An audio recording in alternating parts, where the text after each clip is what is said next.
Мыңнан жылқы айдап, жүзден нар байлап, ақтылы қой өргізген ата-бабамыз үшін жеті жұрт қонған жер, қатар жатқан үш қиянның бойы ғазалдан шүйгін қонысқа жайлы болатын.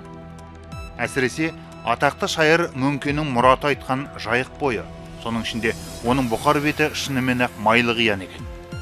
Шаңдығиян Маңғыстаумен шектесер тұстағы кең алқап жем бойының кенді қойнауын әлемнің оқымыстылары сан ғасыр бұрын қанша зерттегенмен, оның майы қазақтың қарашалы Қызылбастың бешіміне бұйырғанында арғы ғасырдың соңы еді. Қарашүңгілден шыққан жермайдың қуаты күллі қазақ даласын көркейтуге жетті. Өйткені Жылой жерінен алынатын қара алтынның дүниежүзілік нарықта атан түйелік құны бар. Оны әлемдік сарапшылар да басшылық мойындады. 20 ғасырдың 90-шы жылдарына дейін әлем нарығындағы мұнай бағасы түрліше құбылып келді. Тек қазақтың бағын ашып, шамшырағын жағайын дегендей, әлем картасында Қазақстан Республикасы деген жаңа мемлекет пайда болғаннан кейін-ақ мұнайдың әр баррелі сәт санап қымбаттай берді. Қазақ мұнайының қара шаңырағы саналатын жем бойы Жылой өңірінің бағы жанған кезде сол бір елең-алаң шақ болатын.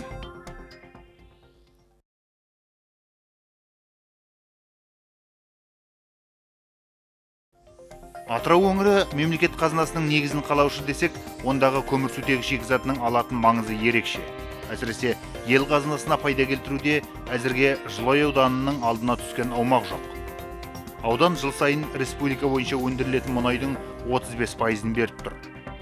Негізгі табыс көзін мұнайға саласынан іздейтін ауданның көрсеткіші жылына 4 триллион теңгенің мұнай өнімдерін өндіруге жеткен. Мұның басым бөлігі Теңізшевройл бірлескен кәсіпорны мен Қазмұнайгаз ұлттық компаниясына қарасты кәсіпорындарға тиесілі. Сонымен қатар, өндірісі басталғанына ғасырдан асқан Ембіде жаңа перспективалық алаңдарға барлау бұрғылау жұмыстары да жүруде. Келешекте олар да кеңейіп, табысын молайтарына сенімді.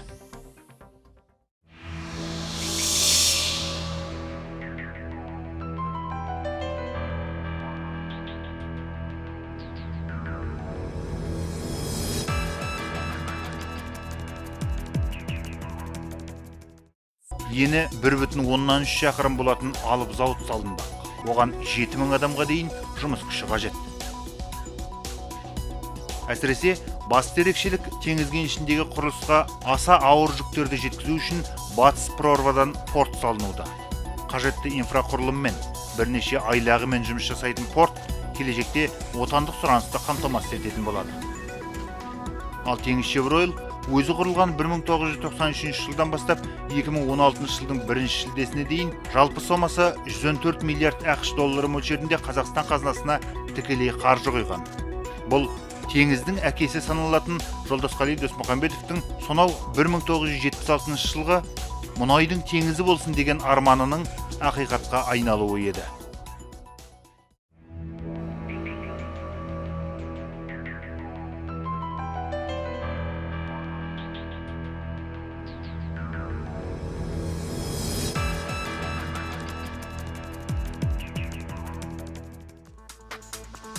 Қазақ елінің экономикасын нығайтуда мұнай-газ өнеркәсібімен бәсекелес тағы бір сала пайда болды. Ол кәсіпкерлік ісінің қарқын алуы. 2011 жылы аудандағы 5892 кәсіпкерлік нысаны биылғы жылы 7425-ке жеткен.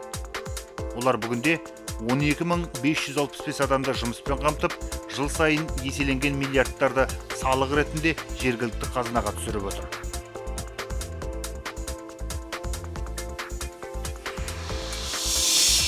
Жылой халқының жаңадан іс бастауына мемлекет тарапынан жасалған бірнеше оңтайлы тетік бар. Бүгінде Атырау облысының кәсіпкерлікті қолдау картасына еніп, жұмысын бастаған 3 индустриялық даму жобасы болса, келешекте осы бағдарлама аясында тағы 2 жоба жүзеге аспақ. Оның бірі әрі жергілікті халық үшін ең пайдалысы Теңізшевройл компаниясының демеушілігімен салынып жатқан жылыжай кешені.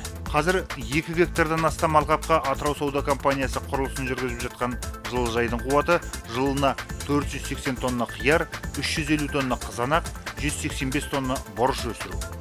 18 адамды жұмыспен қамту жоспарланған кешеннің құны 1.136.000 евро тұрады екен. Бұл Теңізшевройлдың игілік бағдарламасының бір ғана игі мысалы. Тағы бір іргелі іс елбасының бастамасы негізінде моноқалаларды дамыту 2020 бағдарламасы шеңберінде Құлсарыдан зәкірлі инвестициялық жоба жылына 84 мың тонна әк шығаратын зауыт салынуда. Сонау ықылым заманнан ақ кәсіптің көзін төрттіліктен іздеген бабаларымыз енді егін өсіруде де қолға алыпты. Қазір бұл бағыттағы жылойлықтардың еңбегі ерен. Аудан малбегілері бүгінде қойдан басқа тұяқты мал түрін көбейтіп келеді. Қазір ауданда 16 мың бас сиыр, 7100-ден аса жылқы, 7600-ден астам түйе, 175 мыңнан астам құс өсіріледі. Ал кеңес кезінде 164 мың бас қой өргізген жылой шопандарының бағымында қазір 63 мың жарым ғана ұсақ жандық бар. Ал осынша түліктен алынатын өнім түрлері әсіресе жұмыртқа мен сүт өнімдері көбейген. Өйткені жылойда түйе сүтін өндіру мен Атырау сауданың құс фабрикасы нағыз нарық сұранысына сай кәсіп көзі болып саналады. Дәлел 1991 жылы құс өсіруге мән бермеген аудан қазір жылына 31.800 дана жұмыртқа өндіріп келеді.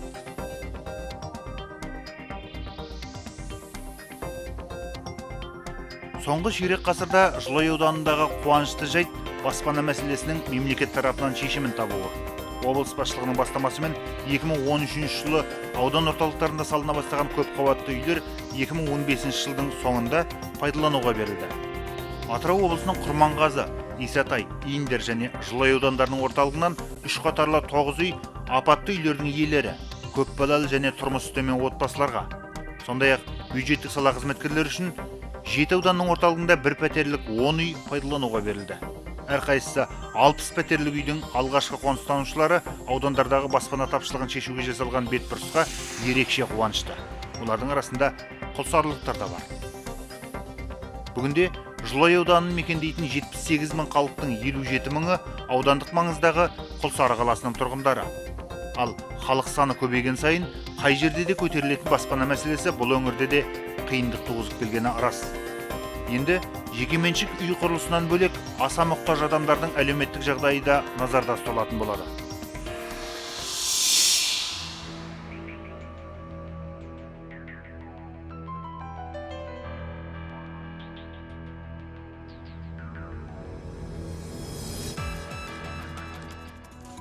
Жылойлықтардың атап айтар мақтанышы қиындықтарға қарамастан осы ширек ғасырлық кезеңде Қазмұнайгаз ұлттық компаниясының демеушілігімен жаңа Қаратон кенті салынып, тұрғындар жайлы да жаңа үйлерге қоныстанды.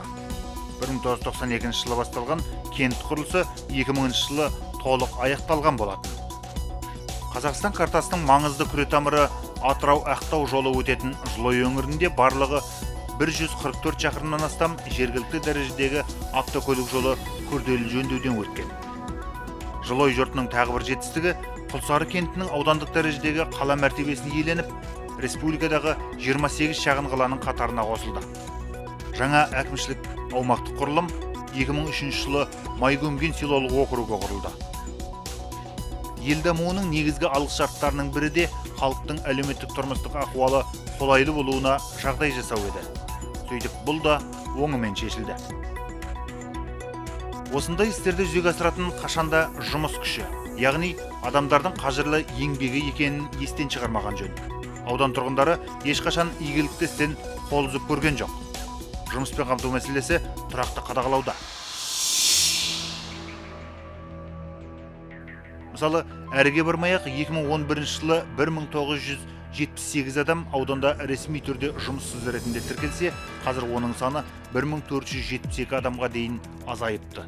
Демек, халықты жұмыспен қамту саласында да атқарылған іс ұшан теңіз.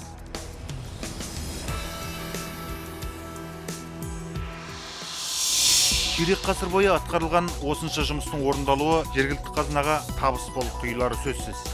Соған сәйкес аудан бюджеті жыл санап көбейіп келеді. Айға үшін 2011 жыл мен 2016 жылдың аралығындағы айырманы салыстырып көрейік. 2011 жылы жергілікті бюджеттің кіріс бөлігі 11 миллиард 54 миллион теңгені құраса, 2016 жылы 19 миллиард 698 миллион 700 мың теңге. Әлбетте, көшбасшы өңірдің өркендеу деңгейін айқындайтын негізгі салалардың көрсеткіштері арқылы мәдениет пен өнер, дене шынықтыру мен спорт, білім беру мен денсаулық сақтау тағы басқа салалардың даму қарқынында да ілгерілеу басым. Халық саулығын жақсарту бағытындағы кешенді жұмыстарға дәлел, ширек ғасырда аудан бойынша салынған емхана мен перзентхана, 3 аурухана мен 6 амбулатория. Ауқымы жағынан аз жұмыс емес. Соған сай, медицина саласында атқарылып жатқан зор қызметтер қалың бұқараның саулығын сақтауға септігін тигізуде. Білім беру саласында 25 жылда 7 мектеп, 12 балабақшаны жаңадан салған ауданның барлығы 20 мектебінің материалдық техникалық базасы жаңартылып, оқу сапасы жоғарылап келеді.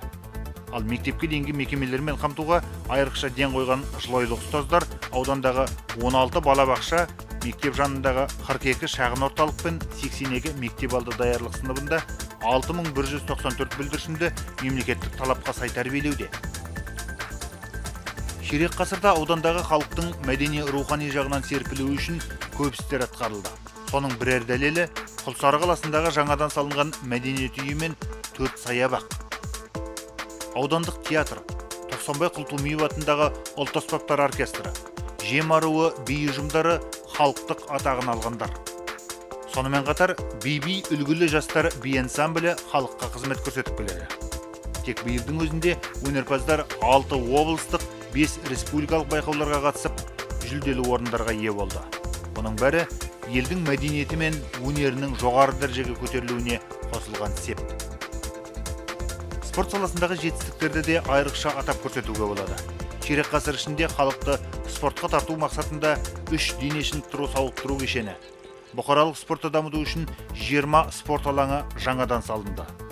Волейбол, дзюдо, еркін күрес, бокс түрлерінен табысты көрініп жүрген аудан спортындағы Талғат Жұмағалиев, Қайырбай Манастай үздік спортшылар әлемдік және республикалық додаларда облыстың, тіпті еліміздің намысын қорғап, чемпиондық тұғырға көтерілген дарындар.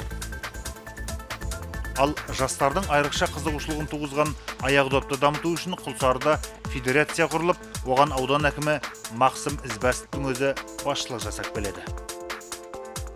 Бүгінде Кеңжылой өңірінде тұрғылықты халық пен теңіз кенішіндегі мамандарды қоса алғанда 100 мыңға жуық тұрғын бар. Бірлік пен өзара түсіністікте қызмет еткеннің нәтижесінде мұндағы қол жеткен табыс жергілікті халықтың тұрмысын жақсартып, несібесін арттырды. Өңір халқы бейнет қатты болса, татқан дәм де тәтті болатынына сенімді. Қазақ мұнайының қара шаңырағы саналатын ауданда соңғы ширек ғасырда атқарылған іс біздің сөзге айғақ. Келешекте де осы қарқын өңірдің мерейін өсіре береріне сенім кәміл.